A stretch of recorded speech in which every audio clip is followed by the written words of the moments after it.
والمرسلين وعلى آله وأصحابه أجمعين অধিকারের জন্য মাওলা আল্লাহ যারা নিজের আত্মত্যাগ দিয়ে মাওলা নিজের জীবন বিসর্জন দিয়ে অধিকার আমাদের জন্য রেখে গেলেন মাওলা আল্লাহ তুমি তাদের সকলের শাহাদাতকে কবুল করে নাও মাওলা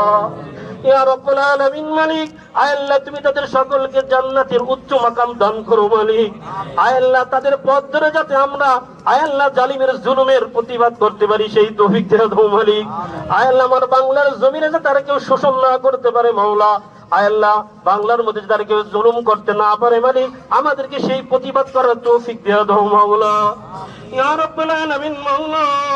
আল্লাহ এই বৈষম্য বিরোধী আন্দোলনে যারা অংশগ্রহণ করেছে মালিক আল্লাহ যারা আহত হয়ে বিভিন্ন হসপিটালে আছে বাড়িতে আছে মাওলা আল্লাহ তাদের সকলকে শাফায়ে আজেলা কায়েমাত দায়মা নসিব করো মালিক ইয়া রাব্বুল আলামিন আমাদের মধ্যে একতা দিয়ে দাও মালিক।